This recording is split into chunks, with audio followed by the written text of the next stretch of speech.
Pórtico de Oro, audiovisual para eventos culturales.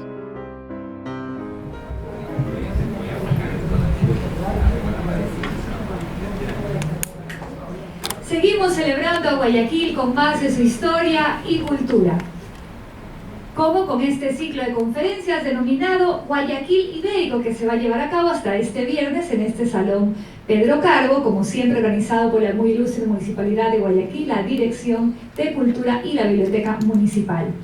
El día de hoy tendremos la conferencia denominada Baluartes y Fortificaciones de Guayaquil en la Colonia y propuesta del ingeniero Francisco de Requena para la defensa de la ciudad, a cargo del doctor Alberto Lucero Avilés. El doctor Alberto Lucero Avilés, desde el 25 de julio del 2017, es miembro de la Confraternidad de Historiadores Camilo de Estruje, es presidente de la Fundación de Estudios Geopolíticos, doctor Antonio Parra Velasco, militante de la Fundación Símbolos Patrios, capítulo Guayaquil, jurisconsulto, amante de la historia, amante de la cátedra, miembro del número de la Sociedad Bolivariana de nuestra ciudad, miembro de la Fundación Histórica Casa Don Vicente Rocafuerte, promotor cívico y cultural de la Fundación AMPRO, entre otros. Conferencista permanente del programa cívico-cultural Guayas Histórico de la Prefectura del Guayas. Es investigador histórico en temática civil y eclesiástica. Ha recibido varias condecoraciones, menciones de honor, diplomas y placas de reconocimientos por el apoyo brindado en instituciones educativas, sociales y culturales, donde se ha destacado en sus gestiones culturales e históricas muy reconocidas en nuestro ámbito. Su perfil profesional es muy amplio y no dejaremos de mencionar su vocación de maestro. Ha sido catedrático universitario en la Universidad de Guayaquil y en el Seminario Mayor Francisco Javier de Carecoa de nuestra arquidiócesis. Lleva en su sangre una gran motivación por transmitir sus conocimientos, por lo que lo vamos a escuchar. Bienvenido, doctor Alberto Lucero Avilés. Fuerte los aplausos para él.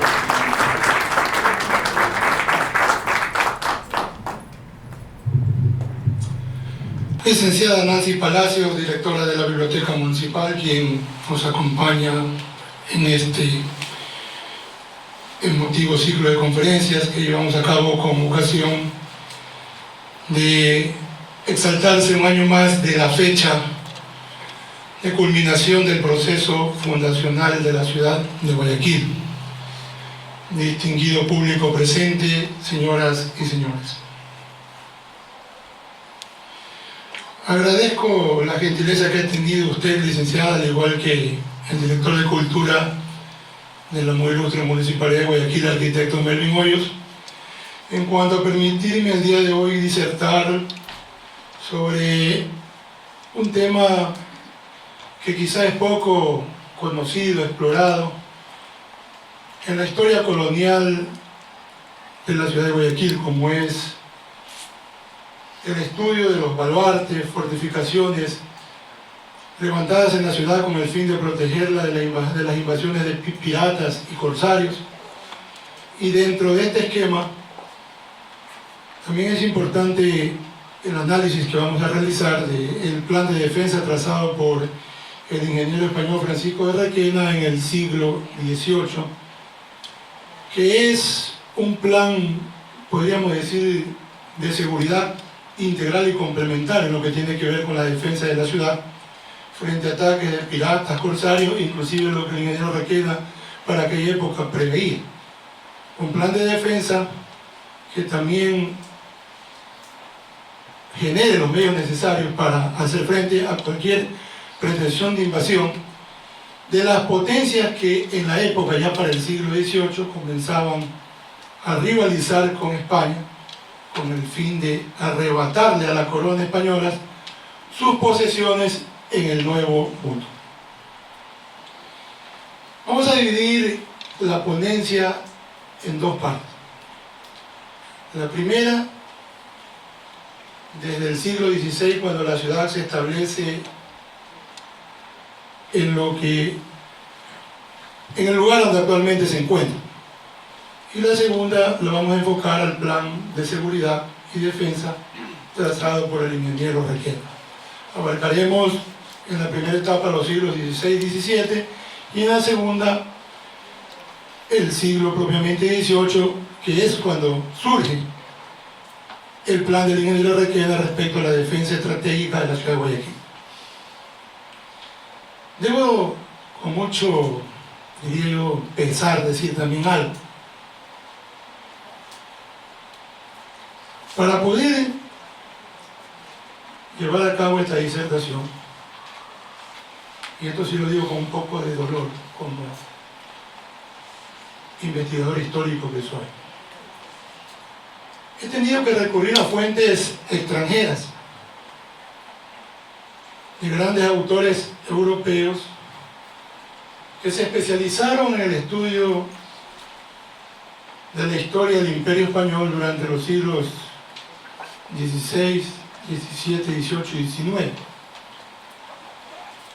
Y qué pena decirlo, porque para ciertos autores ecuatorianos, inclusive ciertos autores historiográficos de la época clásica de la historia ecuatoriana, parece ser que Guayaquil colonial no existe. Y digo no existe porque casi no se hace referencia a la historia colonial de nuestra ciudad, mientras que sí se profundiza en la historia colonial de la región Sierra. Y creo que gracias a ese aporte investigativo que se ha venido desarrollando en la ciudad de Guayaquil a partir del año 1992, cuando comienza la transformación de la ciudad no solo en lo físico, en lo urbano, sino también en lo cultural, es que se han rescatado, gracias al esfuerzo que ha efectuado en este sentido la Dirección de Cultura Municipal, muchas de las vivencias e historias del Guayaquil ibérico, como acertadamente lo dijimos en su momento, del Guayaquil colonial. Y esto debe llamarnos una reflexión. ¿Y por qué digo debe llamarnos una reflexión? Porque aún en el siglo XXI parece ser que todavía ciertos intelectuales dedicados al estudio, a la investigación histórica, parece ser que dan a conocer sus investigaciones con una especie de sesgo histórico un poco regionalista, lo cual es preocupante porque la historia es la ciencia de la verdad, como decía Cicerón, no debe escribirse ni con sesgo ni con preferencia, debe escribirse en arreglo a los hechos que son o forman parte de la verdad histórica. Hecha esta pequeña introducción, vamos a pasar propiamente a la materia de lo que es la conferencia. Voy a permitirme, como forma de introducción, hacer referencia a dos autores clásicos de la historia del Imperio Español en los siglos XVI y XVII. El primero de ellos, el británico Henry Carrington. Carrington en 1973 escribió una obra titulada El Imperio Español, publicada por la editorial Eliasta. Carrington es miembro de la Sociedad de Historia de Londres y durante su trayectoria historiográfica se dedicó de lleno al estudio del Imperio Español. Y respecto al tema que en materia de esta conferencia nos dice lo siguiente: en sus posesiones marítimas, el Imperio Español se preocupó por establecer toda una red de seguridad, construyendo fortines, baterías, fortificaciones, con el fin de protegerlas de los ataques de piratas, filibusteros y bucaneros, quienes en sus acciones de pillaje ponían en riesgo los bienes y las vidas de los súbditos del Imperio Hispano. Noten ustedes algo importante en esta parte introductoria. Fue primordial dentro de esa política de seguridad, diríamos así, ya hablando en términos actuales, para el Imperio Español, Mantener un sistema de seguridad que evite que estas invasiones de piratas, corsarios, causen en exceso daño y destrucción. Y por ello pues se llevó a cabo todo un plan de construcción de fortificaciones, baterías, para contrarrestar los efectos de estas invasiones. Carl Grivent, un historiador sueco, en su obra titulada La hegemonía española en los siglos XVI, XVII y XVIII, respecto a este mismo tema, también nos va a dar un dato muy importante. Y me quedé sorprendido porque al hacer referencia a las principales ciudades de la América hispana, Grivent también toma en cuenta a Guayaquil.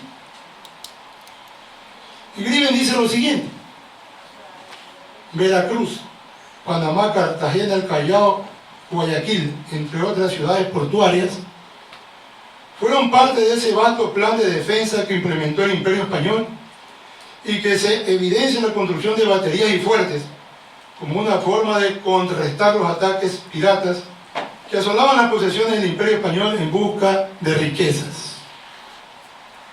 Miren ustedes, Grivent considera que Guayaquil es, por el hecho de ser ciudad-puerto, un punto estratégico del Imperio Español en el siglo XVI. Por ello la corona española consideró que esta ciudad-puerto debía de ser permanentemente protegida. Para el año 1547 la ciudad de Guayaquil se establece pues en el lugar donde hoy se levanta, al pie del Cerro Santana o Cerrito Verde, como lo denominaron nuestros primeros conquistadores. Luego de una serie de mudanzas, precisamente un 25 de julio de 1547, el capitán español Francisco de Olmos establece la ciudad en el lugar donde actualmente se encuentra. Y aquí vale hacer una aclaración muy importante y puntual. Equivocadamente, algunos historiadores alegan que Guayaquil tuvo varias fundaciones, lo cual no es real, no es cierto, es falso. Guayaquil se fundó por primera vez, y única vez diría yo, en la llanura de Liribamba, actual Cantón Colta, provincia del Chimborazo, el 15 de agosto de 1534. Y luego, con el fin de que la ciudad se trasegue, utilizando un término netamente hispano de esa época, trasegar quiere decir trasladar. Y con el fin de trasegar la ciudad hacia la costa, para ubicarla en un lugar estratégico, sufrió varias mudanzas, y la última de ellas, el 25 de julio de 1547, en el lugar donde actualmente se erige la ciudad.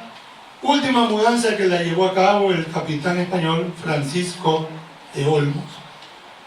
Y precisamente consideró que fue un 25 de julio, el día en que celebramos dentro del santo oral de la Iglesia Católica a Santiago Apóstol, el patrono de la ciudad, porque los conquistadores españoles, cuando fundan Guayaquil por primera vez, ponen bajo la protección de este santo que era muy popular en España, la fundación de la ciudad que iniciaba su vida y su devenir histórico.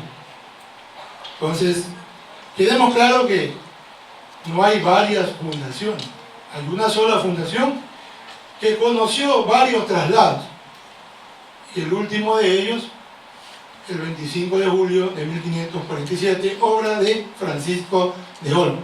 Por ello, es acertado ahora sí, ya con datos más exactos y certeros, admitir que el 25 de julio culmina el proceso fundacional de Guayaquil. No hablemos ya de celebrar fundación, sino de celebrar que la finalización, la culminación del proceso fundacional de la ciudad de Santiago de Guayaquil, que precisamente tuvo lugar un 25 de julio del año 1547. Coincidió el último traslado de la ciudad con el día en que se celebraba al patrón de ella, a Santiago Apóstol. 2 años más tarde de que la ciudad se establece en el lugar donde actualmente se encuentra,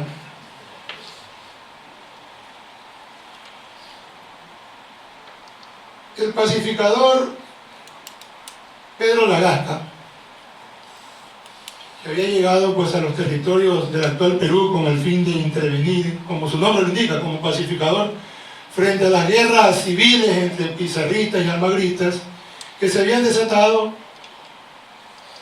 por las ambiciones políticas de ambos bandos a fin de gobernar el imperio de los incas, que había sido recientemente conquistado por los españoles, eleva al Consejo de Indias un informe acerca de la ubicación de la ciudad y cómo esta ciudad puede hacer frente a algún tipo de invasión o ataque. Y en su informe elevado al Consejo de Indias el 13 de septiembre de 1549, el pacificador Lagasca dice lo siguiente: junto con Hernando de Gaviria, vecino de la ciudad de Toledo, en el tránsito hacia las tierras del Perú pudimos llegar en primer lugar a Puná y luego a Guayaquil, en donde desde 1547 se asienta esta ciudad. Pude darme cuenta, continúa don Pedro Lagasca en su informe, que la ciudad es una gran pampa abierta. No cuenta con fortificaciones para su defensa. Por tanto, es necesario que Su Majestad, el Rey de España, determine el cobro de tributos e impuestos a quienes habitan tanto en Puná como en Guayaquil, a fin de promover la defensa de la ciudad en base a la construcción de fuertes y baterías que puedan protegerla de alguna incursión de corsarios y piratas. Entonces, 2 años después de que la ciudad se establece en el lugar donde actualmente se encuentra, nos podemos dar cuenta que no existen mecanismos para defenderla. La ciudad es una gran pampa abierta y por ello pues se sugiere a la corona española que la dote de algún mecanismo de seguridad, porque de no hacerlo podría ser fácilmente destruido frente a cualquier ataque de piratas o corsarios. Por la misma época, el sacerdote dominicano, sacerdote de la Orden de Santo Domingo, Fray Antonio Vázquez de Espinosa, residente en el Guayaquil de entonces, en 1552 hace una descripción de la ciudad en la que él habita. Y en esa descripción dice lo siguiente: Guayaquil está formada por un conjunto de pequeñas casas, dispersas tanto en el cerro como en la llanura que junto a él se forma. Es el puerto principal de todo el reino de Quito. Todavía se habla en esa época del reino de Quito, siguiendo la tradición antigua de la época precolonial.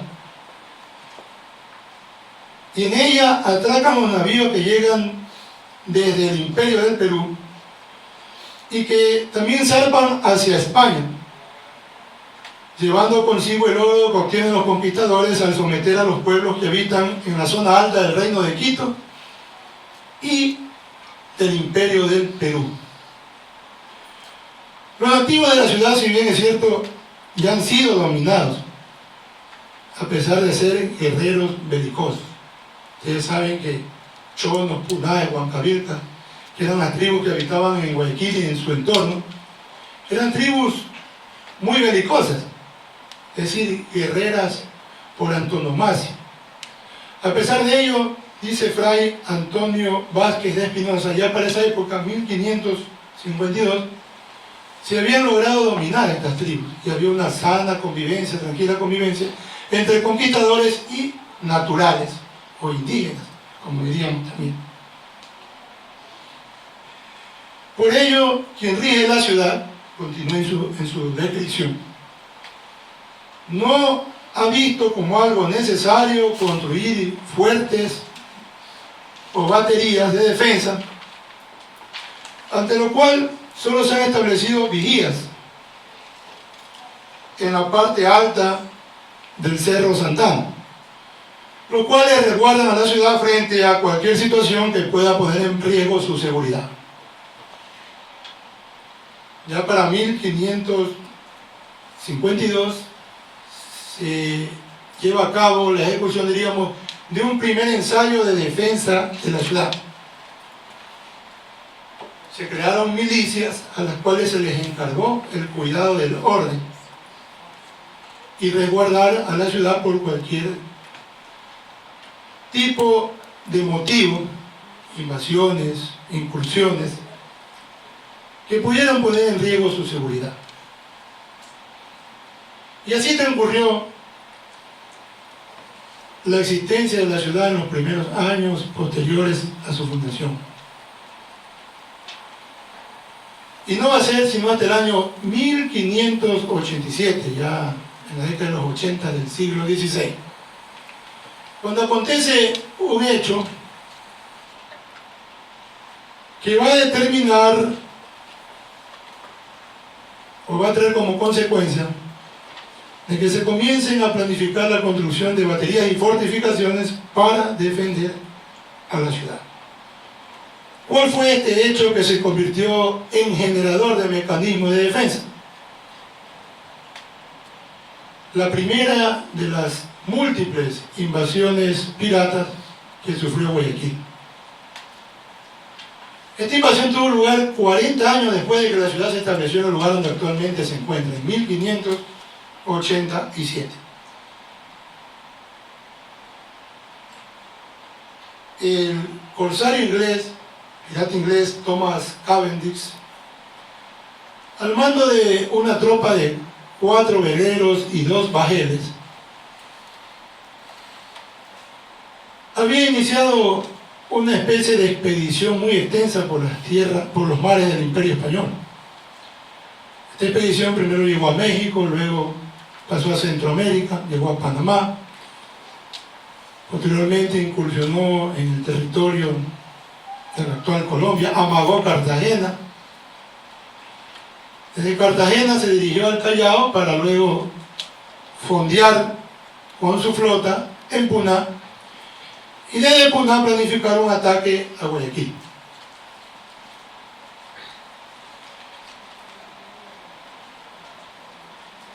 El primer acto de esta expedición, entrar a robo y saqueo en Puná. Muchos de los naturales de la isla perecieron en manos de Cavendish y sus huestes de piratas. Y luego pues se preparaba la incursión a Guayaquil. Pero la incursión no llegó a tener éxito por un motivo fundamental. El regidor de la ciudad, el capitán Jerónimo de Reynoso, organizó un cuerpo de milicias para asegurar la defensa de Guayaquil. Este cuerpo de milicias habilitó 2 naves con el fin de incursionar en Puná antes que Cavendish y sus tropas de piratas lleguen a Guayaquil. En efecto, en la noche del 7 de junio de 1587, esta milicia, a bordo de 2 bajeles, llega a Puná y ataca por sorpresa a la isla, causando grandes bajas en la tropa de Cavendish. Y para evitar una derrota total, pues Cavendish junto con su tropa de piratas, los que habían sobrevivido al ataque, sorpresivo, pues abandonan Puná para nuevamente navegar hacia el sur, hacia el Callao. Y de esta manera se frustró este primer ataque pirata, el primero en la historia de la ciudad, que tuvo lugar en 1587. Frente al hecho de la invasión pirata, con mucha urgencia ya se habla de tomar las medidas necesarias para establecer un sistema de seguridad en la ciudad que evite que, en un caso a posteriori, cualquier otra invasión pueda causar estragos.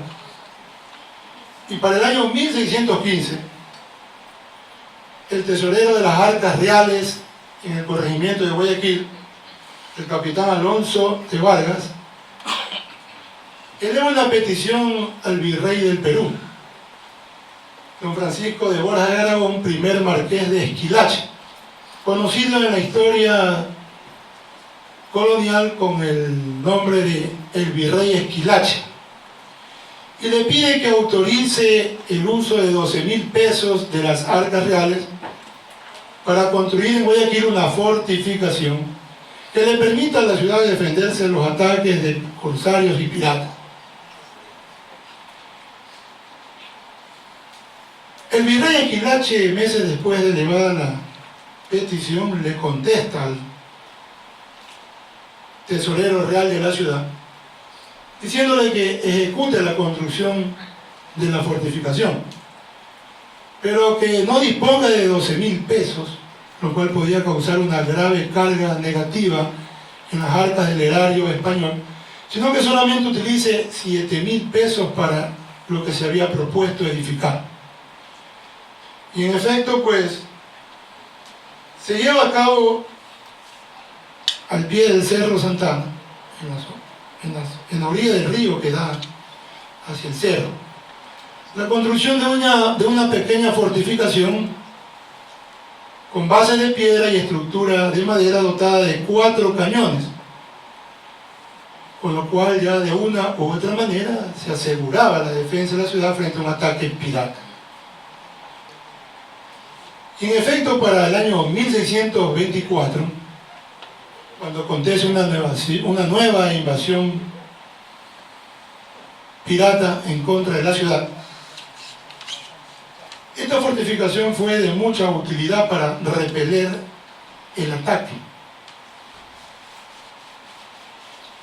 Y valga mencionar que esta invasión del año 1624, que tuvo lugar el 6 de junio de aquel año, no fue una invasión dirigida, capitaneada por piratas ingleses, fue dirigida, capitaneada por piratas holandeses, que si bien es cierto, los piratas holandeses en las posesiones españolas en el Nuevo Mundo tenían por objetivo saquear, destruir, llevarse todo cuanto podían, también es cierto que las expediciones piratas de los holandeses tuvieron un objetivo geopolítico muy definido. Ya van a ver por qué. En el siglo XVI, recuerden ustedes, durante la regencia del Imperio Español de Felipe II, España, que ya no solamente era una potencia expansionista en América, sino dentro del antiguo mundo del continente europeo, se lanza a la conquista de los territorios de Holanda y de los Países Bajos. Felipe II triunfa en aquella empresa, derrota a las tropas holandesas comandadas por el regente de aquella pequeña nación, el príncipe Guillermo de Orange, a quien llamaban Guillermo el Taciturno, porque era un hombre muy espiritual, muy meditativo. Y Felipe II, a un personaje como Guillermo el Taciturno, vio de manera muy fácil el derrotar. No era pues tampoco un gran soldado, un gran estratega. Era un monarca, un regente muy virtuoso, muy espiritual, pero no era un un general, un guerrero. Y de esta manera, pues Holanda y los Países Bajos quedaron anexados al territorio del Imperio Español en Europa. Para el año 1624 comienza a gestarse en Holanda y los Países Bajos todo un movimiento, diríamos en términos actuales, de liberación, de emancipación, con el fin de acabar con la subyugación de la que habían sido objeto por parte de España en el siglo XVI. Para esta época gobernaba el Imperio Español Felipe IV. Y es ahí cuando un noble holandés, Mauricio de Nassau, organiza un cuerpo expedicionario de piratas holandeses con un objetivo claro: ir debilitando las posesiones del Imperio Español en América, mientras las tropas holandesas libraban una batalla encarnizada con las tropas españolas a fin de recobrar su independencia. Por ello dije hace un momento, fue una expedición que tuvo claros objetivos geopolíticos. La geopolítica, pues, es la ciencia que determina la forma como un Estado puede establecer mecanismos de defensa para precautelar su territorio o expandirse territorialmente. Y Holanda utilizó toda una estrategia geopolítica, a pesar de ser una nación pequeña. Librar una guerra interna para librarse de España, conseguir su independencia, pero también iniciar toda una guerra expedicionaria de piratas para asolar las posesiones españolas en el Nuevo Mundo y de esta manera ir debilitando al Imperio Español a fin de que ceda en la pretensión de que de darle su expedición a Holanda. El 6 de junio de 1624 tuvo lugar el desembarco de la tropa holandesa dirigida por Jacobo Le Hamilton en la ciudad de Guayaquil. El corregidor de la ciudad, don Diego de Portugal, utilizó una estrategia que en realidad llamó la atención a los piratas holandeses, pero nunca cayeron en cuenta que se trataba de una emboscada. Se habían filtrado espías entre las tropas del pirata de Hamilton mientras sus embarcaciones fondeaban en Puná. Y uno de esos espías, un esclavo negro del Guayaquil de la época, pudo huir en la noche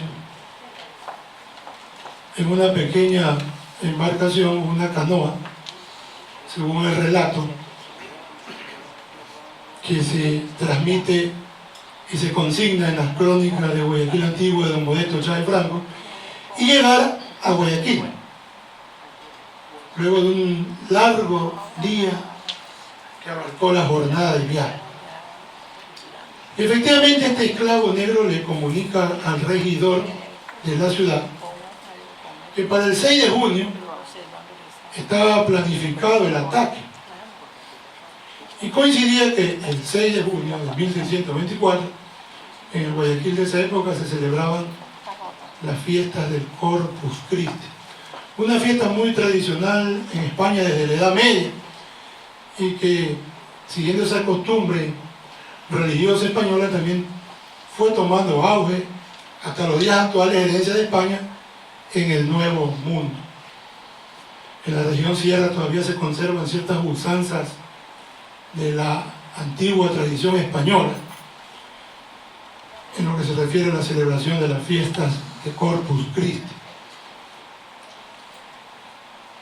Y de esta manera el corregidor aplicó una estrategia que ni siquiera les causó asombro a los piratas. Se habían congregado todos los ciudadanos del Guayaquil de la época a celebrar la fiesta de Corpus y a llevar a cabo la procesión que traía consigo esta celebración. Estaban congregados en una especie de llanura que se extendía desde el sitio donde se encuentra la iglesia de Santo Domingo hacia el Hospital Bernaza. Y mientras acontecía la celebración religiosa, los defensores de la ciudad, un grupo, se encontraban escondidos en el fuerte ubicado al pie del Santana, otros parapetados en las inmediaciones de la orilla del río en ese sector, pero escondidos en trincheras. Esperaron que los piratas desembarquen. Y oh sorpresa, Hemingway y sus corsarios, nadie los atacaba. Pero cuando dejaron abandonados totalmente los bajeles en la orilla del río, desde el fuerte comenzaron a dispararse cañonazos en contra de las naves. Inmediatamente las naves fueron alcanzadas, 2 de ellas, eran 3. Y un incendio que tuvo lugar como consecuencia de los cañonazos destruyó a las naves. Y en ese momento los piratas, despavoridos, retrocedieron para ganar el abordaje de la única nave que no había sido destruida. Se dirigieron nuevamente hacia Puná y días después partieron hacia el sur en su rumbo de navegación. Este hecho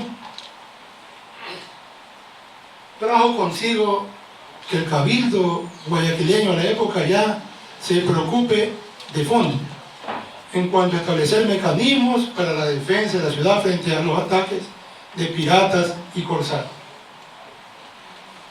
Y para el año 1683 el cabildo guayaquileño resuelve la venta de una gran franja de terreno ubicada en las inmediaciones del malecón, donde actualmente se levanta el campus de la Escuela Politécnica. Se vendieron estos lotes por un valor de 4.000 pesos. Y según el relato de la crónica colonial de la época, estos 4.000 pesos fueron utilizados para iniciar la construcción de un fortín en material firme pétreo que asegure la defensa de la ciudad frente a los ataques de piratas y corsarios. Esto acontecía en el año 1683. Y sin haberse todavía culminado la construcción de este fortín, estando en plena ejecución, el 21 de noviembre de 1684 acontece una nueva invasión pirata.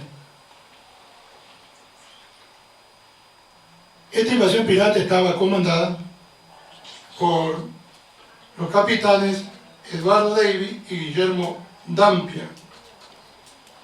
Don Domingo Iturri de Catelú, para entonces regidor de la ciudad, con los elementos que disponía para entonces, hizo frente a la invasión. No causó grandes estragos, pero eleva luego de estos hechos una petición al rey de España, en donde le dice que a pesar de estar construyéndose una fortificación con materiales duraderos, la defensa de la ciudad solamente cuenta con 500 piezas de fusilerías, y que entonces se hacía necesaria la asignación de nuevas erogaciones para terminar la construcción del fortín que había dado inicio, y que precisamente se construyó en material duradero, piedra traída en ese entonces de las montañas del antiguo Choncón. Y atendiendo a este pedido, pues se erogan 6.000 pesos para continuar la construcción del fortín, y para 1685 ya está prácticamente culminado el fortín, con 6 cañones que formaban parte del cuerpo de defensa de la ciudad para entonces. Ese fortín es el que actualmente se encuentra en las inmediaciones del Cerro Santana, barrio Las Peñas, y que, diría yo, es el único de los tantos fortines que tuvo la ciudad que ha logrado mantenerse en el tiempo. Todavía ha logrado preservarse, y ahí lo tenemos como un monumento histórico que nos dice cuáles fueron los mecanismos que se implementaron en la época de la colonia para defender a la ciudad de los ataques de piratas y corsarios. Para 1687, el 21 de abril de aquel año, se produce una nueva invasión de piratas a Guayaquil, dirigida por los capitanes franceses Picard y Gronier. Don Modesto Chávez Franco, el gran colonista histórico de la ciudad, refiriéndose a este hecho, nos dice lo siguiente: a pesar de contar la ciudad de Guayaquil con 3 fuertes, el de San Carlos, ubicado en la cima del Cerro Santana, el de Santo Domingo y el de La Planchada, la defensa de la ciudad en esta ocasión no fue tan exitosa, a punto que el corregidor de la ciudad, capitán Fernando Ponce de León, junto a 300 vecinos armados de arcabuces y mosquetes, tuvieron que enfrentar a los filibusteros, y a pesar de haberlo hecho en forma exitosa, también no deja de ser cierto que experimentaron bajas innumerables. Es decir, a pesar de ya la ciudad contar con un grupo de fortificaciones establecidas, los efectos de las incursiones piratas no dejaban de causar grandes estragos. Es por ello que en la sesión del Cabildo efectuada el 24 de marzo del año 1688, se resuelve destinar una suma de 100.000 pesos, que había sido recolectada por quienes se dedicaban a la exportación de cacao en Guayaquil, a fin de modernizar las fortificaciones que existían en la ciudad de entonces y construir una red de muros para garantizar la defensa de la ciudad. Muros que tenían 1 metro de alto y también 1 metro de anchura o espesor. Sistema de muros que se construyó desde las faldas del Cerro Santana y llegaba a culminar en lo que se conocía para entonces en la franja del estero de Villamar. Ese estero de Villamar era un entrante de la ría de Guayaquil, ubicada donde actualmente están las calles Loja y Panamá. Y de esta manera se fueron creando nuevos sistemas, nuevos mecanismos de defensa para evitar que la ciudad sucumba frente a cualquier invasión de piratas o corsarios. Hace un momento dije algo: quienes se dedicaban a la exportación de cacao recolectaron los 100.000 pesos para que el Cabildo ejecute la obra en mención.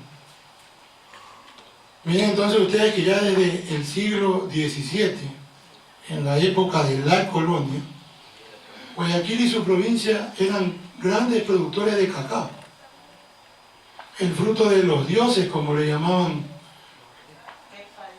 los españoles, porque decían que tenía propiedades maravillosas como ningún otro de los frutos del Nuevo Mundo la tenía, ¿no? Y parece ser que la exportación de cacao era a gran escala, tanto a México como a Europa, hasta el punto pues que no fue difícil para los vecinos acaudalados de Guayaquil, dedicados a esta actividad, reunir 100.000 pesos y entregarlos al Cabildo para la construcción de un sistema de fortificaciones y para modernizar las ya existentes. Y también esto refleja algo, que la filantropía en Guayaquil ha estado presente desde los días de la colonia, ¿no es cierto? Efectivamente, desde los días de la colonia, pues ya los guayaquileños, frente a la carencia del Estado español de la época en cuanto a disponer de recursos para construir fortificaciones, pues tenían iniciativas propias en cuanto a obtener recursos y llevar a cabo lo que necesitaba la ciudad para su defensa. Llegamos ya a la parte final del siglo XVII. Y va a acontecer un hecho que marca la historia de Guayaquil en la época colonial, yo diría de manera un poco definida y radical. Para 1692, la ciudad comienza a crecer hacia el sur. Desde el norte, tomando como referencia el Santana, su punto de establecimiento en el siglo XVI, comienza a expandirse hacia el sur. Y es aquí cuando van a hacer lo que se llamó en la colonia la Ciudad Nueva. Ciudad Vieja, todo aquello ubicado ¿dónde?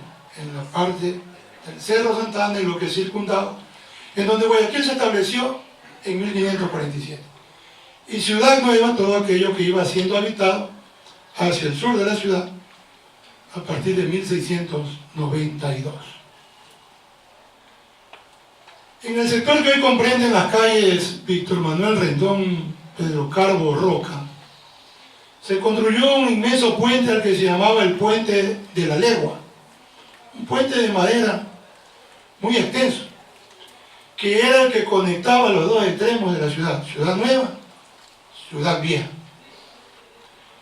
Y dicho sea de paso, según lo manifiesta don Gabriel Pino Roca en su Historia, Tradiciones y Leyendas de Guayaquil, ese puente que hoy nos puede parecer a nosotros algo en desuso, para esa época fue una de las grandes obras de ingeniería que se construyó en Guayaquil con el fin de conectar a los dos extremos de la ciudad. Para 1694 prácticamente se hacía necesario promover el traslado de la ciudad nueva de la ciudad vieja, hacia la nueva. En efecto, el punto de partida de la historia de Ciudad Nueva acontece el 21 de noviembre de 1694, con un hecho religioso que va a tener connotaciones pues también sociales, porque recuerden ustedes que el Imperio Español era un estado confesional y lo político iba de la mano ¿con qué? Con lo religioso. ¿Cuál fue este hecho? En Ciudad Vieja se había edificado una iglesia matriz a la cual se denominó la Concepción. Esta iglesia duró por mucho tiempo y solamente terminó su vida útil cuando acontece ese trágico episodio en la historia del Guayaquil del siglo XIX, como fue el incendio grande acontecido entre el 5 y el 7 de octubre de 1896. El día en que hacemos referencia, el 21 de noviembre de 1694, se produce la traslación del Santísimo Sacramento desde la iglesia matriz de Ciudad Vieja a la nueva iglesia matriz de Ciudad Nueva, que se ubicaba donde hoy se erige la iglesia catedral metropolitana de nuestra ciudad. Y posterior a este hecho, todas las dependencias públicas que antes se encontraban en Ciudad Vieja se van a trasladar a Ciudad Nueva. Ya Ciudad Vieja va a quedar un poco aislada, un poco relegada. Y a Ciudad Nueva se traslada la comandancia de armas del ejército español establecido en Guayaquil. A Ciudad Nueva se traslada el cabildo. A Ciudad Nueva se traslada el corregimiento. Es decir, todas las dependencias de la administración pública colonial se trasladan a este nuevo sitio llamado la Ciudad Nueva, que ya comienza su vida de lleno a partir de 1694. Ahora bien, contaba Ciudad Nueva con un sistema para su defensa, con un sistema de baterías, fortificaciones que aseguren su defensa, pues no contaba. Y solamente la defensa de Ciudad Nueva, frente a cualquier incursión de corsarios o piratas, dependía de la agilidad con que hagan frente a cualquier ataque los milicianos tanto del ejército español establecido en la ciudad, como los milicianos voluntarios que se enrolaban en ese ejército en caso de existir alguna emergencia. Es por ello que en el acta del Cabildo efectuada el 15 de agosto de 1698 se incorpora un informe del alférez real don Juan Guerrero de Navarro, quien hace un estudio de cuál es la realidad de Ciudad Nueva en cuanto a sistemas de defensa frente a ataques de piratas o corsarios. Y en este informe dice pues de que solamente se ha implementado una red de soldados milicianos, tanto del ejército español como de voluntarios, que tienen a su cargo la defensa de la ciudad, y que como una forma complementaria para la defensa de la ciudad, se habían cavado una serie de trincheras en el espacio del malecón, comprendido por lo que actualmente son las calles 9 de octubre hasta Avenida Olmedo. Y por ello se hacía necesario que la ciudad, en la parte que recientemente se había poblado, Ciudad Nueva, establezca la construcción de un sistema de fortificación para hacer frente a cualquier incursión de piratas o corsarios.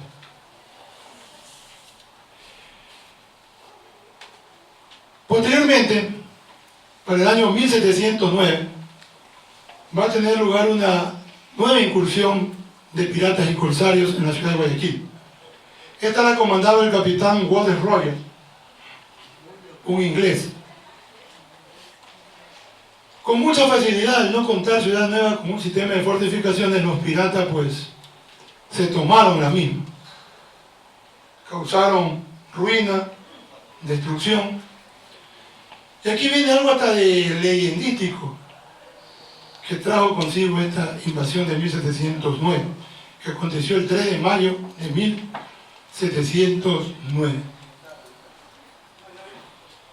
Habían logrado los piratas, al llegar a la ciudad, al incursionar en ella, tomar prisionero a 2 negros esclavos. Y en una forma un poco fantasiosa y lucubrante, estos esclavos negros le habían dicho a los piratas, al mando de Rogers, que existían riquezas enterradas en el panteón ubicado en la parte posterior de la iglesia matriz de Ciudad Nueva. En otras palabras, de una manera un poco fantasiosa, estos esclavos negros le dijeron a los piratas que en ciertas tumbas del cementerio de Ciudad Nueva habían cadáveres que habían sido sepultados con riqueza, con oro, con plata, con alhajas, oro, plata, moneda.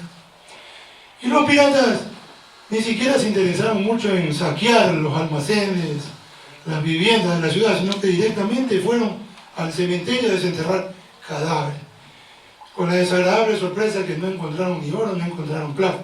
Pero lo que sí encontraron fue enfermedad, porque como consecuencia de haber desenterrado tanto cadáver, al siguiente día de este hecho en la ciudad se desató una peste de tifus, que no solamente puso en riesgo la vida de los habitantes de la ciudad, sino que sin combatir diezmó a gran cantidad del ejército del pirata Rogers. Y ante esto, pues, al ver que sus hombres caían fulminados por el tifus, ustedes saben que el tifus es una epidemia mortal, una vez que hace presencia comienza a diezmar a los seres humanos sin control, pues optó por abandonar la ciudad y dirigirse a Puná, e inmediatamente zarpó con rumbo al sur. De esa manera terminó pues la expedición pirata del año 1709. Y en este mismo año de 1709, con el fin de asegurar la defensa de la ciudad de Guayaquil, al extremo sur de la ciudad se va a construir a 3 leguas de Pozola prácticamente, bien al extremo sur de la ría de Guayaquil, se va a construir la fortaleza de Punta de Piedra, una fortaleza bien dotada para la época, con 12 cañones, estructura totalmente en piedra traída desde Chongón expresamente para la construcción de esa fortaleza. Y paralelamente en un extremo intermedio de la ciudad, en lo que hoy es el barrio del Astillero, en un promontorio saliente, hoy ya perdido en la orilla de la ría, se construyó la llamada fortaleza de Punta Gorda y la de Sono. Punta Gorda porque esta era una saliente de la ría muy amplia, como consecuencia del relleno que sufrió esa parte de la ría y la habitabilidad, el hecho de que también migraron para allá habitantes a establecer su vivienda, ya este sector desapareció y no han quedado tampoco vestigios de estos dos fuertes, el de Punta Gorda y el de Sono. Pero sí quedaron vestigios hasta ahora del fuerte de Punta de Piedra, algo queda todavía.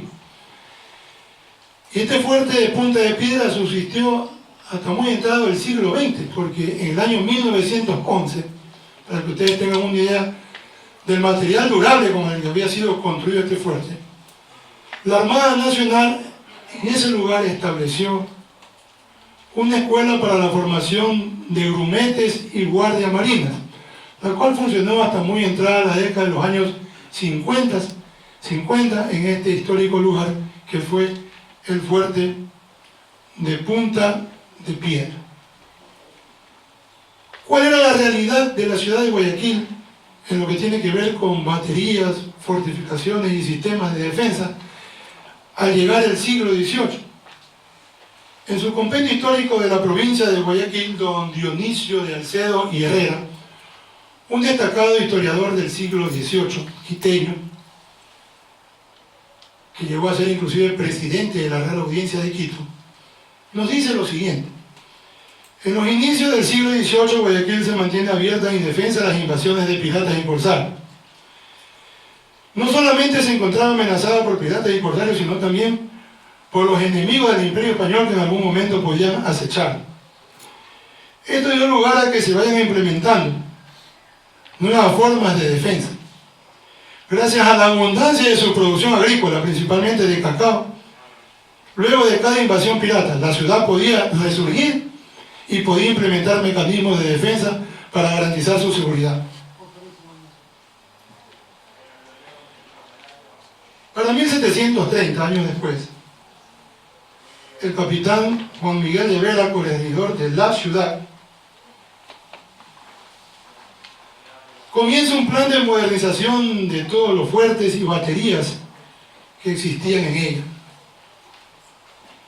Comenzó por desmontar aquellos que ya estaban vetustos, tanto en Ciudad Nueva como en Ciudad Vieja, y los reemplazó por madera mayormente duradera frente a los embates, tanto de las mareas de la ría como del clima un poco hostil del Guayaquil de entonces.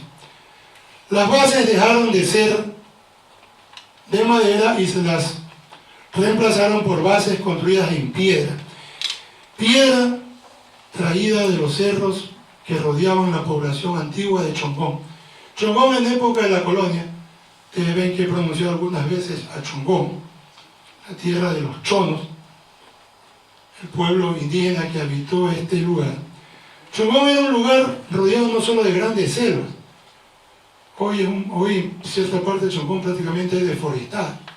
Era rodeada de grandes selvas, en donde había una flora y fauna excepcional y única en la época colonial.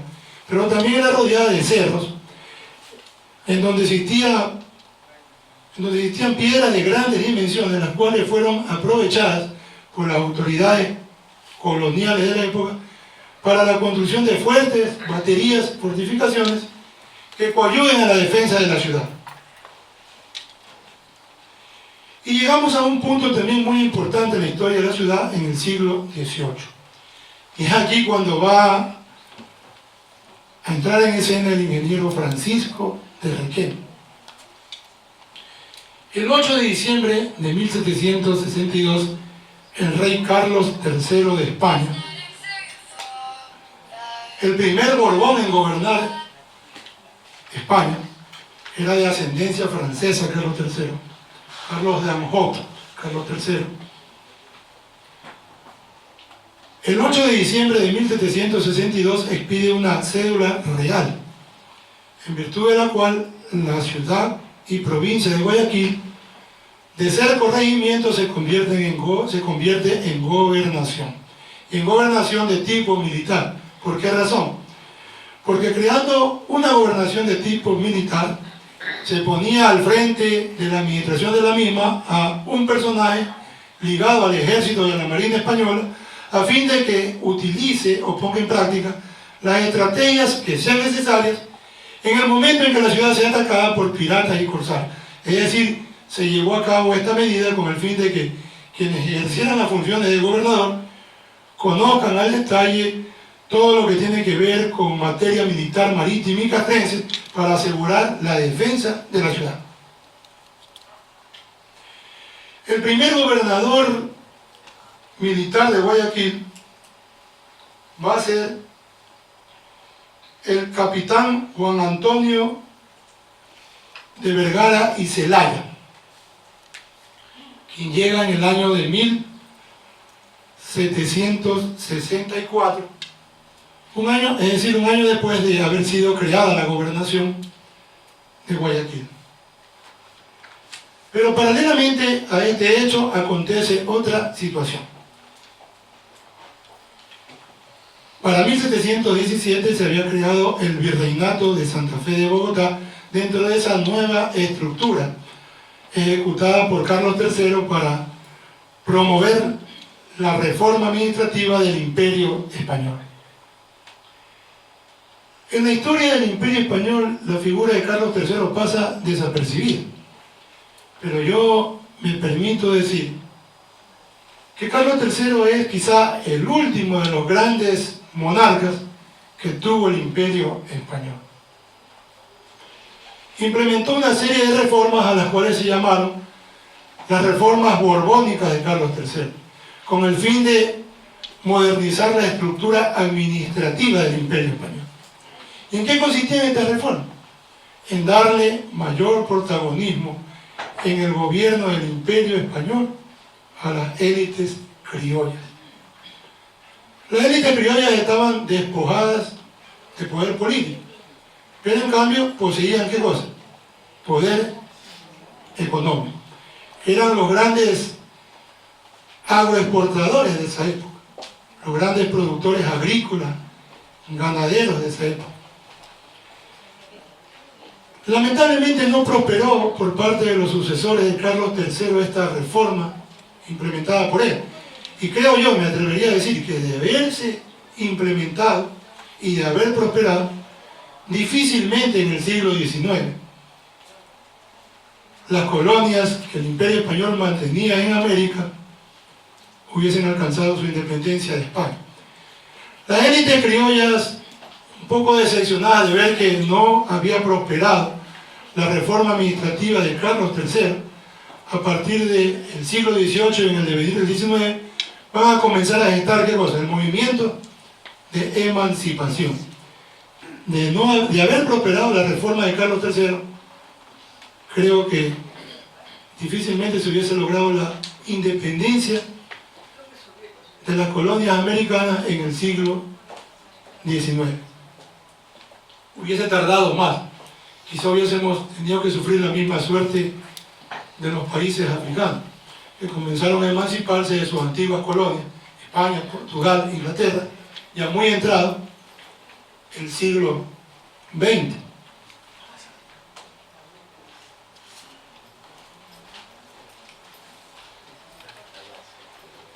Al crearse la gobernación militar de Guayaquil,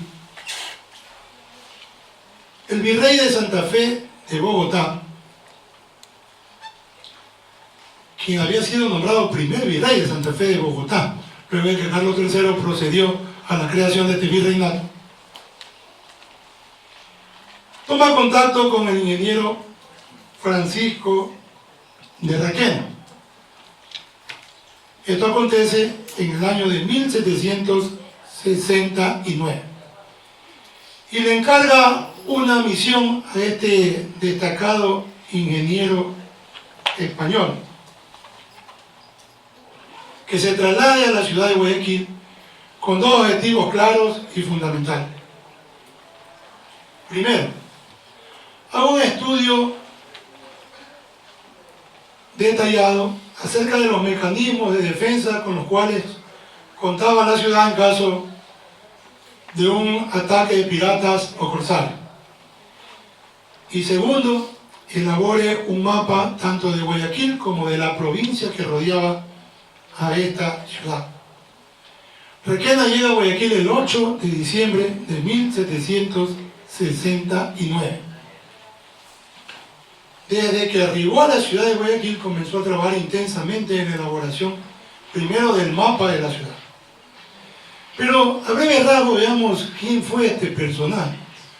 Un personaje que, diría yo, ha marcado una impronta en la historia no solo de Guayaquil, del Ecuador, sino en la historia del Imperio Español en el siglo XVIII. Sus nombres: Francisco Manuel Policarpo Requena y Herrera. Había nacido en Mazalquivir, una colonia española en Orán, en el África española, el 26 de enero de 1743. A muy temprana edad se decidió por la milicia, y dentro de la milicia abrazó la carrera de ingeniería, convirtiéndose en un gran y experimentado ingeniero militar. Llega a América, comienza su itinerario en Cartagena de Indias, luego en Panamá, y de Panamá se trasladará en 1769 a Guayaquil. Debo dejar destacado que en 1772 don Francisco de Requena contrajo matrimonio con una distinguida dama de la aristocracia colonial guayaquileña, María Josefa Morán de Butrón, emparentada con un distinguido sacerdote jesuita, el padre Jacinto Morán de Butrón, destacado historiador, uno de los primeros en escribir una biografía de la hoy santa Mariana de Jesús Paredes y Flores, de la élite guayaquileña colonial, claro, y de la élite, diría, guayaquileña colonial cultural, porque en la época de la colonia no cualquiera era admitido en la orden de los jesuitas. Desde 1540, cuando se funda la Compañía de Jesús, uno de los requisitos para ser parte de la compañía era poseer una gran intelectualidad. Cualquiera no era jesuita. El que se decidía a ser sacerdote jesuita tenía que ser un hombre intelectual a carta cabal. Y aquello no fue difícil para el padre Jacinto Morán de Butrón, hermano de doña María Josefa Morán de Butrón, con quien el ingeniero Requena contrajo matrimonio, simplemente porque era un hombre de grandes dotes intelectuales y culturales. Comienza su andamiaje por la ciudad de Guayaquil y Requena desde un principio inicia todo un recorrido de la ciudad y los sitios aledaños a ella, con el fin de levantar un mapa de la ciudad. Y para el 8 de diciembre de 1780 culminó la elaboración de este mapa y lo entregó al cabildo de la ciudad y al gobernador de la misma para que conozcan que se había cumplido con el trabajo que le había sido encomendado. Pero el gobernador de Guayaquil de la época, no contento con eso, le encarga otra misión: que elabore un mapa de la provincia de Guayaquil, es decir, todo el territorio de lo que para aquella época era Guayaquil y sus sitios aledaños. Y este mapa lo elaboró en 1772. 2 años le tomó a Requena ejecutar todas las actividades que eran necesarias a fin de llevar a cabo el cometido también encomendado, como es la elaboración de un mapa de la provincia de Guayaquil. En el mapa de Guayaquil hay algo muy excepcional. En ese mapa, Requena, que lo vamos a proyectar en un momento, no solo hace una descripción muy detallada de la entonces ciudad de Guayaquil, sino que también se toma la tarea de ir señalando sitios estratégicos en donde debían construirse baterías y fortificaciones para defender a la ciudad de cualquier ataque pirata o la incursión de alguna flota naval de alguna potencia enemiga de España. Y en cuanto a seguridad de la ciudad, se permite trazar una serie de recomendaciones tanto al cabildo como al gobernador de la época. Y entre ellas vamos a resumir tres de gran importancia. Primero, construir fortificaciones, fuertes baterías de defensa, no en los lugares cercanos a la ciudad, sino en los lugares más apartados. Y proponía que un lugar propicio para construir una fortificación era la entrante de Guayaquil, lo que hoy se conoce con el nombre del Golfo de Guayaquil. Decía Requena que una fortificación en este lugar podría ser un hecho excepcional, porque era allí donde se podía repeler cualquier invasión de piratas o corsarios, a fin de que no ingresen hacia la ciudad y puedan causar daños, destrucción entre sus habitantes. En cuanto a las fortificaciones ya construidas, inició Requena un plan para propiciar el traslado de estas fortificaciones. Consideraba que no debían estar junto a viviendas o edificaciones que existían junto a ellas, debían estar muy separadas para de esta manera garantizar no solo la seguridad de la ciudad, sino la seguridad de los habitantes de la misma. Pero también Requena se propuso llevar a cabo un plan muy ambicioso, diría yo, para esa época. ¿Cuál era el plan ambicioso? Dotar a Guayaquil de un verdadero ejército, no de una milicia, sino de un verdadero ejército que garantice la defensa de la ciudad. ¿Y qué proponía, pues, a este respecto el ingeniero Requena?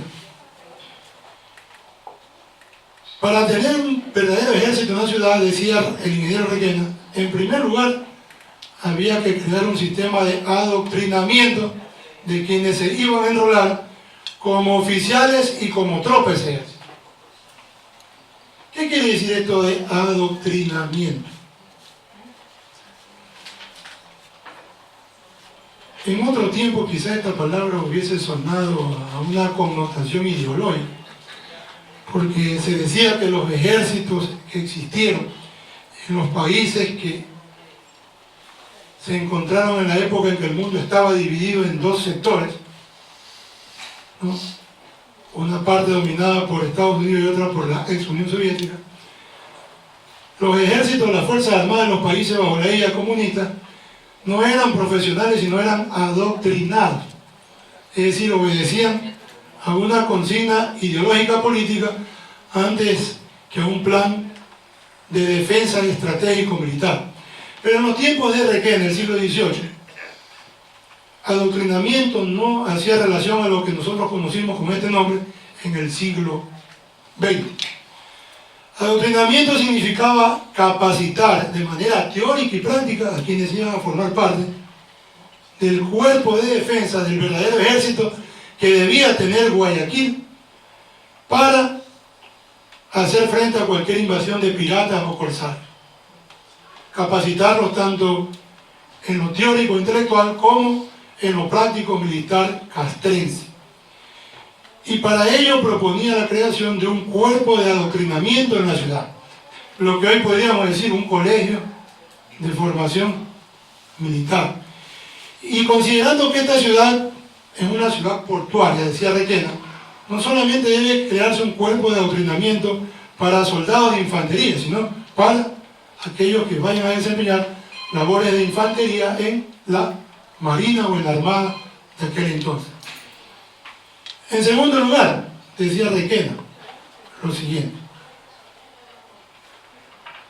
se debe proveer del armamento necesario para que este cuerpo militar pueda funcionar de manera complementaria al sistema de defensa que la ciudad ha implementado para contrarrestar invasiones de piratas y corsarios. De nada nos valdría, decía Requena en el informe que presenta al gobernador de Guayaquil, de aquel entonces. De nada nos valdría implementar un sistema de defensa de batería y fortificaciones si no tenemos junto a ello un verdadero ejército que también asuma una labor complementaria para defender a la ciudad. Y en tercer lugar, el ingeniero Requena sostenía que se debían crear dos tipos de milicias o tropas dentro de ese gran ejército que debía implementarse para la defensa de la ciudad. Un ejército de blancos, integrado por españoles, criollos españoles, es decir, los hijos de españoles nacidos en la ciudad, y un ejército de pardos. Pardos pues son los negros esclavos de la época. ¿Y por qué decía Requena que debían crearse dos cuerpos militares definidos para garantizar la defensa de la ciudad? Porque mientras el cuerpo militar integrado por criollos blancos debía formarse como una estrategia propia venida de Europa, o bajo los parámetros bajo los cuales se formaban los militares del Imperio Español en Europa, los otros debían tener, los soldados pardos debían tener una formación que nazca de la realidad propia a la que ellos tenían que enfrentar aquí en Guayaquil. Solo de esa manera, decía él, podríamos garantizar de manera íntegra la defensa de la ciudad. Baterías, fortificaciones, más un cuerpo de milicia establecido de manera técnica y permanente. Lamentablemente, los proyectos del ingeniero Requena no lograron en muchos aspectos concretarse. Y Requena fue un personaje que no solamente sobresalió por sus dotes como gran militar, ingeniero, estratega, sobresalió en otros aspectos que marcaron una huella indeleble de su presencia en Guayaquil. Se le encargó el primer plan de saneamiento de la ciudad implementado en el colonial siglo XVIII. Tomó a su cargo la construcción de una serie de redes de calles empedradas que comenzaban a proliferar para la época en el Guayaquil del siglo XVIII. Y planificó también el establecimiento de una especie de red de sanidad o de salud pública para evitar que en la ciudad se expandan las epidemias e enfermedades contagiosas que diezmaban a la población.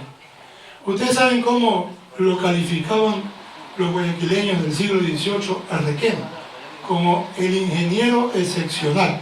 Ese fue el calificativo que se le dio a Requena en nuestro medio. Desde hace un momento que el plan no llegó a ejecutarse de manera total, porque en 1777 España y Portugal suscriben un tratado de límites, el Tratado de San Ildefonso, por el cual se establecieron las delimitaciones o los límites entre las dos potencias en América. Y como el ingeniero Requena era geógrafo, era muy dotado en conocimientos de cartografía, geografía,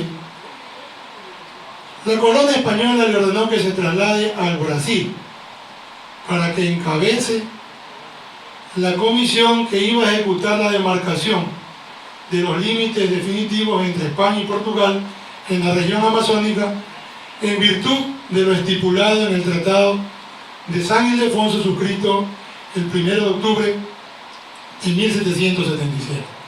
Esto lo obligó a Requena a abandonar Guayaquil cuando su plan se encontraba en vías de desarrollo. Para 1779, pues ya el plan de Requena referente a seguridad y fortificaciones de la ciudad y creación de un cuerpo de milicias había tomado forma, pero lamentablemente su salida abrupta de la ciudad truncó todo un plan que, de haberse ejecutado en forma total, pues hubiese marcado aquello una excepción, no solamente en el Guayaquil colonial del siglo XVIII, sino en todas las ciudades colonias que el Imperio Español para la época mantenía en América. Lamentablemente también pues ya vinieron nuevos tiempos.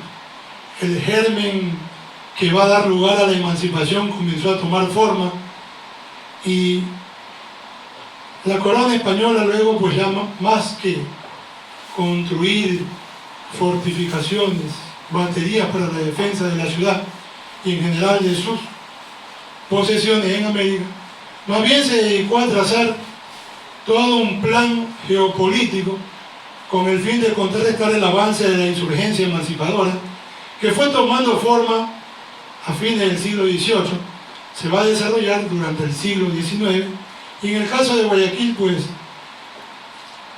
se convierte esta ciudad en la primera en proclamar su independencia del dominio español de todas las ciudades que formaban parte de la audiencia de aquella época el 9 de octubre de 1820. Y Guayaquil, al proclamar su independencia, abre toda una ruta libertaria que va a culminar el 24 de mayo de 1822 en las faldas del Pichincha. Para terminar haciendo una pequeña digresión sobre el tema, yo me atrevería a decir que el verdadero hecho que marca el inicio de la emancipación de lo que es el Ecuador es la independencia de Guayaquil, el movimiento gestado el 9 de octubre de 1820, por las connotaciones, por las consecuencias que tuvo. Los movimientos anteriores caen en el campo de la elucubración, de la leyenda, porque ninguno de ellos tuvo un efecto emancipador. Ninguno de ellos determinó un estado de libertad respecto de lo que es el Ecuador con la metrópoli española. Muchas gracias. Vamos brevemente a dar a conocer unas pequeñas proyecciones en base a la temática sobre la cual ha girado la disertación. Ahí tenemos a la ciudad de Guayaquil en el año 1547, cuando se estableció en el lugar donde actualmente se encuentra. Vemos la alegoría. La ciudad no tiene ningún tipo de fortificación para defenderla de cualquier ataque. Siguiente. Ahí tenemos una alegoría de un ataque pirata, de los muchos que asolaron a Guayaquil en los siglos XVI, XVII y XVIII. Casi todos estos ataques piratas terminaban con un gran incendio de la ciudad. Siguiente. Tenemos ahí una alegoría de las naves que utilizaban los piratas para sus expediciones. Eran unas naves muy inmensas y muy dotadas, hasta el punto que se movilizaban con facilidad por los mares de un continente hacia otro. Siguiente, por favor. Ahí tenemos una toma del fortín de la Planchada, la única, diría yo, de las fortificaciones construidas en el Guayaquil del siglo XVII que subsiste hasta la actualidad. Esta imagen es del año de 1924. Siguiente. Ahí tenemos un estado actual ya regenerado en su estructura del fortín de la Planchada. Vamos al siguiente. Tenemos ahí el mapa de la ciudad de Guayaquil, elaborado por el ingeniero Requena en el año de 1770. Miren ustedes el detalle del mapa, no solo que enfoca territorio, fortificaciones, sino también traza las regiones naturales de la ciudad. Todo aquello que ustedes ven de color verde eran bosques, selvas vírgenes de bosques que existían en el Guayaquil de la época. Hoy pues ya no quedan ni los recuerdos. La mano del hombre se ha encargado de destruir lo que Dios y la naturaleza crearon. Guayaquil era una extensa zona de bosques, cuyas maderas inclusive eran muy apetecidas en Europa, en España, se las exportaba. Siguiente. Ahí tenemos el mapa de la provincia de Guayaquil, 1772, elaborado por el ingeniero Requena. Sobresalen algunos poblados que actualmente existen, como Colonche, Yaguachi, Jipijapa, es decir, poblaciones que hoy se encuentran en los ríos, en Manaví, en el Oro, eran parte de la provincia colonial de Guayaquil. Siguiente. Y esto también nos da una idea de algo muy certero, cómo la provincia del Guayas, a través de la historia y del tiempo, ha sido ¿qué? Ha sido producto de desmembración. Ahí tenemos una toma del fuerte de Punta de Piedra. Esta toma es del año de 1911, cuando en el fuerte de Punta de Piedra funcionaban las instalaciones de la Escuela de Grumetes y Guardamarinas que habilitó para entonces la Armada del Ecuador en este lugar. Sigamos. Una toma actual de lo que desde la colonia fue el fortín del Cerro Santana. Siguiente. Este es otro mapa de la ciudad de Guayaquil, data del año 1741, es de la autoría de don Dionisio y Alcedo y Herrera, un gran geógrafo del siglo XVIII. No es tan amplio como el de Requena, es más bien un mapa esquemático, pero que también tiene sus puntos específicos, por lo cual es un mapa que llama la atención en cuanto a su forma y a su descripción. Y lo que más llama la atención del mapa es, si ustedes se dan cuenta, la ubicación de la isla Puná, asociada siempre con la ciudad de Guayaquil. Otros cronistas, geógrafos de la época asociaban a Puná con la actual provincia del Oro, sin tomar en cuenta el hecho de que el Oro era parte de la provincia colonial, lo que es el Oro actual de la provincia colonial de Guayaquil. Bien, siguiente. Ahí tenemos la avenida del Malecón en Ciudad Nueva. Esta es una alegoría del año 1694. Siguiente, por favor. Y tenemos a Carlos III, el primer Borbón en gobernar España. Ya hice referencia a las reformas de Carlos III. En consecuencia de las reformas de Carlos III es todo ese trabajo que Requena realiza en Guayaquil y su provincia. Siguiente. Ahí tenemos un óleo del ingeniero Francisco de Requena y Herrera. Este óleo está ubicado en una parte del Museo del Prado en Madrid, y hay una réplica también en el Museo del Louvre en Francia. Para que un óleo de Requena esté empavesado en estos lugares, quiere decir que fue un personaje de trascendencia universal en el siglo XVIII. Bien, yo les agradezco una vez más y espero que la temática de la conferencia haya sido del agrado de ustedes.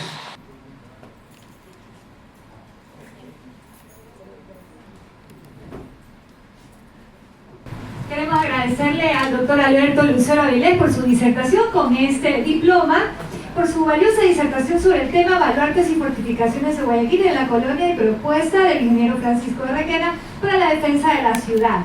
En el ciclo de conferencias Guayaquil Ibérico, firman arquitecto Melvin Hoyos Galarza, director de Cultura, y licenciada Nancy Palacios de Medina, directora de la Biblioteca Municipal. Por favor, hacemos entrega.